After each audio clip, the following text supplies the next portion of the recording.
हाय, मेरा नाम है उपासना और आप देख रहे हैं द लंदन टॉप का डेली फाइनेंशियल बुलेटिन खर्चा पानी। Brought to you by Punjab National Bank, भरोसे का प्रतीक।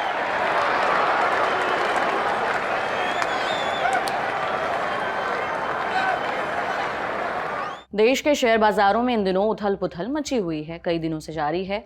हाल ही में भारत के शेयर मार्केट के दोनों बेंचमार्क इंडेक्स यानी सेंसेक्स और निफ्टी ने 29 सालों में सबसे लंबी गिरावट का रिकॉर्ड बनाया है। लगातार 5 महीने गिरने का रिकॉर्ड।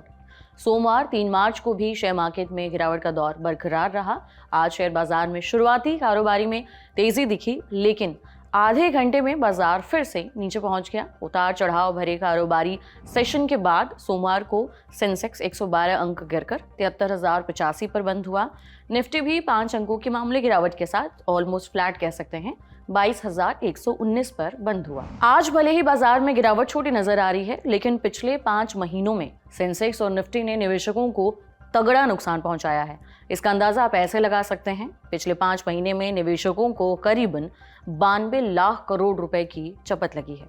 27 सितंबर 2024 को सेंसेक्स ने 85,978.25 अंक का ऑल टाइम हाई बनाया था। इस तरह से देखें तो 5 महीने में ऐतिहासिक ऊंचाई से सेंसेक्स करीबन 13,000 अंक नीचे पहुंच चुका है।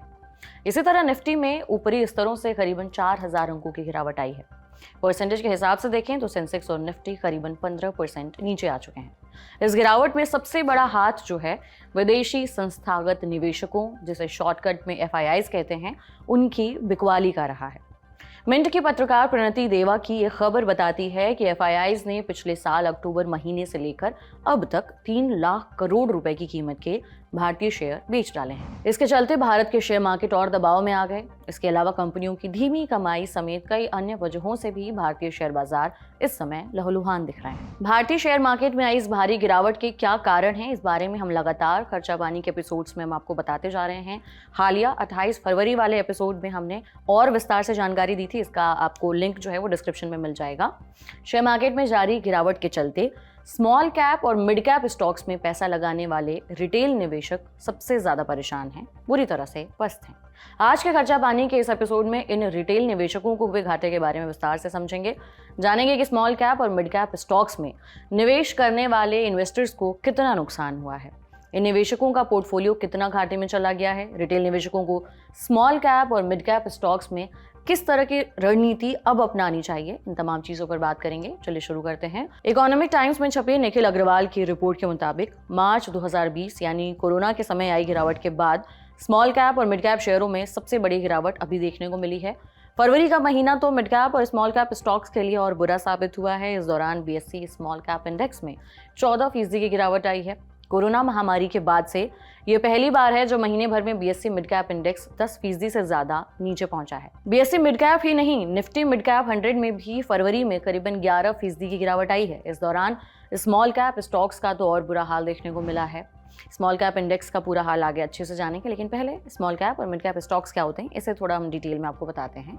दरअसल शेयर मार्केट रेगुलेटर सेबी के नियमों के मुताबिक स्टॉक एक्सचेंज में लिस्टेड कंपनियों को उनके मार्केट कैप या फिर मार्केट वैल्यू के आधार पर रैंक किया जाता है।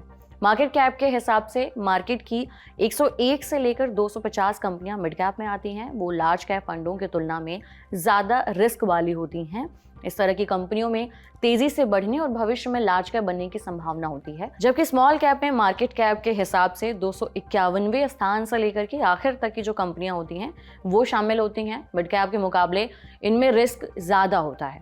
इकोनॉमिक टाइम्स की रिपोर्ट बताती है कि फरवरी में BSE स्मॉल कैप इंडेक्स में शामिल 938 स्टॉक्स में से 321 शेयरों में 20% से ज़्यादा की गिरावट आई है।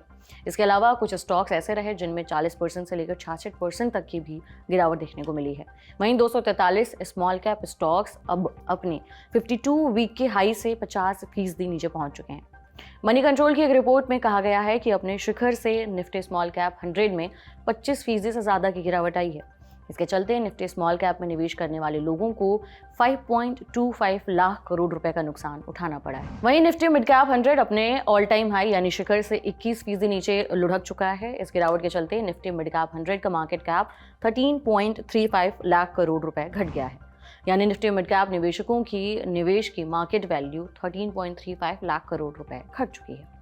IF ग्राफिक के जरिए इस साल फरवरी में 10 सबसे ज्यादा गिरने वाले स्मॉल कैप इंडेक्स के स्टॉक्स के बारे में जानते हैं। स्क्रीन पर आपको एक तरफ BSE स्मॉल कैप स्टॉक दिख रहे होंगे, दूसरी तरफ है फरवरी के महीने में आई उनमें गिरावट। सूरत वाला business group 66%, Best Agro Life 50%, WPIL 45%, Precision Camshaft 44%, Vakrangee 42%, Oriental Rail Infra 42%, सुएलेक्ट Energy 41%, Zen Technologies 40%, Tilak Nagar Industries 40%, Senco Gold 38%। अभी आपने निवेशकों को सबसे ज्यादा नुकसान पहुंचाने वाले स्मॉल कैप स्टॉक्स के बारे में जाना। अब समझते हैं कि आगे क्या उम्मीद लग रही है। जानकारों का कहना है कि ये गिरावट अभी थमती नजर नहीं आ रही है, क्योंकि जिस तेजी के साथ घरेलू और विदेशी निवेशक शेयर बाजार से पैसा निकाल रहे हैं, उससे इस बात की चिंता बढ़ी है कि सबसे बुरा समय आना अभी भी बाकी है।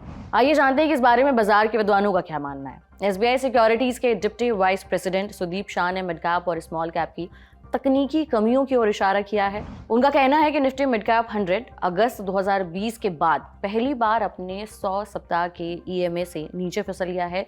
इसी तरह निफ्टी स्मॉल कैप 100 अगस्त 2020 के बाद पहली बार अपने 100 सप्ताह के EMA से नीचे फिसल गया है। निफ्टी स्मॉल कैप 100 को देखें तो ये पिछले 3 हफ्तों से अपने 100 वीक के EMA से नीचे कारोबार कर रहा है। ये एक नेगेटिव संकेत है। EMA का मतलब होता है एक्सपोनेंशियल मूविंग एवरेज। ये किसी भी स्टॉक्स की हालिया चाल को मापने का टेक्निकल पैमाना होता है। अब सवाल ये कि मौजूदा गिरावट के इस दौर में क्या निवेशकों को मिड कैप और स्मॉल कैप स्टॉक्स खरीदने चाहिए या नहीं। बिजनेस टुडे की एक रिपोर्ट में कैनरा रोबेको म्यूचुअल फंड के इक्विटी हेड श्री दत्ता भंडावालदार कहते हैं कि मिड और स्मॉल कैप स्टॉक्स अपने ऐतिहासिक औसत से 15 to 20% ऊपर है, जबकि लार्ज कैप स्टॉक्स की वैल्यूएशन सही स्तर पर आ गई है। लार्ज कैप में बड़ी पूंजी वाली कंपनियां शामिल की जाती हैं। ये अच्छी तरह से स्थापित कंपनियां होती हैं। इन कंपनियों का मजबूत ट्रैक रिकॉर्ड होता है। लार्ज कैप में टॉप 100 कंपनियां शामिल होती हैं। ज़्यादातर एक्सपर्ट इनमें निवेश को सुरक्षित मानते हैं। भंडवालदार का मानना है कि 1 से 2 साल की अवधि के नज़रिए से देखें तो निवेशकों को लार्ज कैप में निवेश करना फायदेमंद हो सकता है, जबकि अगर नज़रिया लंबी अवधि का है तो मिड और स्मॉल कैप में भले ही पैसे लगा सकते हैं। उनका कहना है कि मिड कैप और स्मॉल कैप स्टॉक्स को रिकवर होने में लंबा वक्त लग सकता है। क्वेस्ट इन्वेस्टमेंट एडवाइजर्स के CEO राजकुमार सिंघल ने कहा कि इनकम में कमी आने से स्मॉल और मिड कैप कंपनियों के शेयरों को भारी नुकसान उठाना पड़ा है। उनका कहना है कि साल 2025 में कंपनियों की इनकम में सुधार की संभावना है, इसलिए आगे स्मॉल और मिड कैप में गिरावट थम सकती है। ICICI डायरेक्ट में technical research head Dharmesh Shah का मानना है कि ऐतिहासिक रुझान स्मॉल कैप निवेशकों के लिए उम्मीद जगाते हैं। उन्होंने कहा है कि पिछले 20 साल का अनुभव बताता है जब भी बाजार में तेजी का दौर देखा गया है, उसके बाद मिड कैप और स्मॉल कैप स्टॉक्स 25-30% तक गिरे हैं, लेकिन इसके बाद एक बार फिर जोरदार उछाल देखने को मिला है। उन्होंने आगे कहा है कि आगे भी गिरावट की संभावना से इनकार नहीं किया जा सकता है, लेकिन ऐतिहासिक डेटा से पता चलता है कि हम शायद निचले स्तर पर पहुंच चुके हैं। उनका कहना है कि निवेशकों को मौजूदा बाजार कीमतों पर अच्छी क्वालिटी वाले मिड कैप और स्मॉल कैप शेयर खरीदने चाहिए, क्योंकि अगले 3 महीनों में इन स्टॉक्स में तेजी की उम्मीद है। हालांकि बाजार के एक और विद्वान निश्चल माहेश्वरी ने सुझाव दिया है कि निवेशकों को आंख मूंद कर मिड और स्मॉल कैप स्टॉक्स का पीछा नहीं करना चाहिए, बल्कि वाजिब वैल्यूएशन वाले सेक्टर्स में निवेश करने पर फोकस हो। बता दें कि ICICI प्रूडेंशियल म्यूचुअल फंड के chief investment officer Sankaran Naren ने कुछ दिनों पहले ही निवेशकों से कहा है कि स्मॉल और मिड कैप शेयरों को बेच दें। इस बयान के बाद छोटे और मझोले शेयरों में गिरावट बढ़ गई थी। Sankaran Naren mutual fund industry में काफ़ी जाना माना नाम है। शंकरन नरेन ने कहा था कि जिन निवेशकों ने साल 2023 से स्मॉल और मिड कैप में सिस्टमैटिक इन्वेस्टमेंट प्लान SIP शुरू की है, उनके लिए बहुत ही बुरा अनुभव होने वाला है। उनका कहना है कि साल 2025-2008 की आर्थिक मंदी से भी खराब साबित हो सकता है। अब आपको कारोबार जगत की एक सुर्खी बताते हैं। ओला इलेक्ट्रिक ने 1000 से अधिक कर्मचारियों को नौकरी से निकाल दिया है। मीडिया रिपोर्ट के मुताबिक ओला इलेक्ट्रिक बढ़ते घाटे को कम करने की कोशिश कर रही है।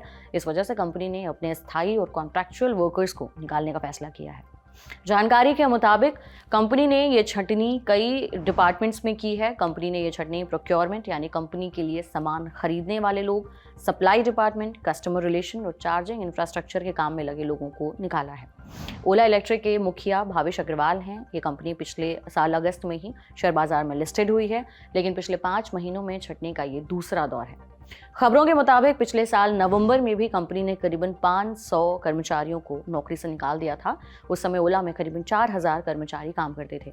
हालांकि इनमें से ज्यादातर कर्मचारी अस्थायी थे, यानी कॉन्ट्रैक्चुअल बेसिस पर काम कर रहे थे। ये भी बता दें कि कंपनी कई मोर्चों पर संकटों से जूझ रही है। दिसंबर तिमाही में कंपनी के घाटे में 50% का इजाफा दर्ज हुआ था। इसके अलावा कंपनी के इलेक्ट्रिक स्कूटरों को लेकर भी काफी बवाल मचा रहता है। कुछ दिन पहले सरकार ने भी ओला को जमकर फटकार लगाई थी। अब एक सूचना कि IIT ओडिशा वाले मसले पर आपने लल्लन टॉप की ग्राउंड कवरेज देखी। अब देखिए फाइनल रिपोर्ट जो सभी प्लेटफॉर्म्स पर पब्लिश हो चुकी है। इस वीडियो के डिस्क्रिप्शन बॉक्स में लिंक आपको मिल जाएगा, जरूर देखिएगा, फीडबैक दीजिएगा। बाकी आपके लिए बुलेटिन लिखा था हमारे साथी प्रदीप यादव ने। आप देख रहे थे खर्चा पानी। देखते रहिए लल्लन टॉप। शुक्रिया।